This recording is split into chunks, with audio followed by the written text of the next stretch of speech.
Hello दोस्तों, मैं आपका दोस्त सुखविंदर सिंह और आप देख रहे हैं ज्ञान गुरु। आज हम एक बहुत इंटरेस्टिंग टॉपिक पर बात करने जा रहे हैं। समय के साथ हमारी कई आदतें और कई इस्तेमाल करने वाली चीजें हमारी बदली हैं। समय का खेल है, कौन बड़ा कौन छोटा।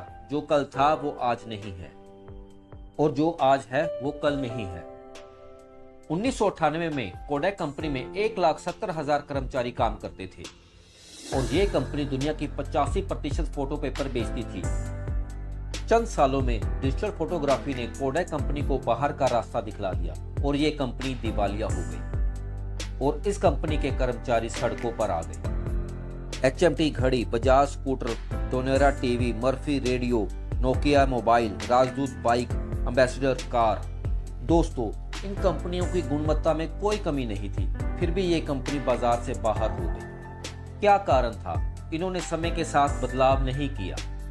आपको अंदाजा है कि आने वाले 10 सालों में पूरी तरह दुनिया बदल जाएगी और आज चलने वाले 60 से 70% उद्योग बंद हो जाएंगे और आपकी चौथी उद्योग क्रांति का स्वागत है। उबर एक सॉफ्टवेयर है और इनकी खुद की एक भी अपनी कार नहीं।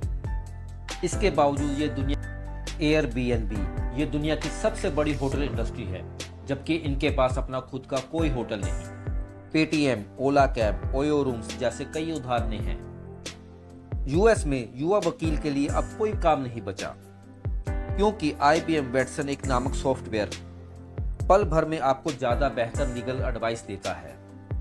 आने वाले 10 सालों में यूएस में 90% वकील बेरोजगार हो जाएंगे और जो 10% बचेंगे वे सुपर स्पेशलिस्ट होंगे और 2030 में कंप्यूटर मनुष्य से ज्यादा एडवांस होंगे और आने वाले 10 सालों में सड़कों पर 90% कारें गायब हो जाएंगी। जो कारें सड़कों पर चलेंगी वो इलेक्ट्रिक या हाइब्रिड कारें होंगी और इसके अलावा पेट्रोल की खपत 90% कम हो जाएगी और सारी अरब कंट्री दिवालिया हो जाएगी। आप उबर जैसे सॉफ्टवेयर से कार मंगवाएंगे और कुछ ही क्षणों में ड्राइवर लेस कार आपके दरवाजे पर खड़ी होगी।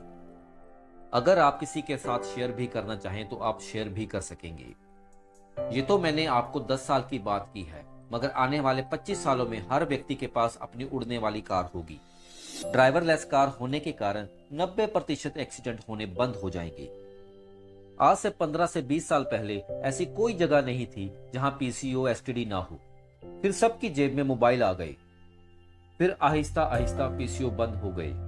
जो लोग PCO का काम करते थे उन्होंने आहिस्ता आहिस्ता मोबाइल रिचार्ज का काम शुरू कर दिया और अब हर व्यक्ति अपने मोबाइल से ही गूगल या पेटीएम से अपना मोबाइल रिचार्ज करता है। आपने भी ध्यान दिया होगा, बाजारों में हर तीसरी से चौथी दुकान मोबाइल की ही होती है, जिसमें sale, service, recharge, accessory and repair का मोबाइल चलता है। आज के समय में रेलवे बुकिंग या एयरलाइन बुकिंग करानी हो तो सभी ऑनलाइन ही होती है। तो बात करें ऑनलाइन शॉपिंग की, तो Amazon और Flipkart जैसी ऐसी कई कंपनी हैं जो हमें मोबाइल पर ही शॉपिंग करा देती हैं और सामान हमारे घर पर आ जाता है। आज हमारा बैंकिंग का काम सभी ऑनलाइन हो रहा है। क्या पेमेंट देनी और लेनी है ये सभी मोबाइल पर हो रही है और आने वाले समय में बैंकों में कर्मचारी कम हो जाएंगे, क्योंकि जिस हिसाब से हमारा सारा काम मोबाइल पर हो रहा है और लेन देन हम सभी मोबाइल से कर रहे हैं और हमें बैंक में जाने की जरूरत भी नहीं पड़ती। दोस्तों, दुनिया बहुत तेजी से बदल रही है और हमें अपनी आंख, कान, नाक खुले रखने होंगे, वरना हम पीछे रह जाएंगे। हमें अपना समय के साथ व्यवहार और व्यापार बदलना होगा, नहीं तो हम पीछे रह जाएंगे। और आगे भी मैं आपको आने वाली टेक्नोलॉजी के बारे में बताता रहूंगा। समय के साथ चलिए और बदलते समय के साथ खुद को भी बदलिए। तो दोस्तों, आप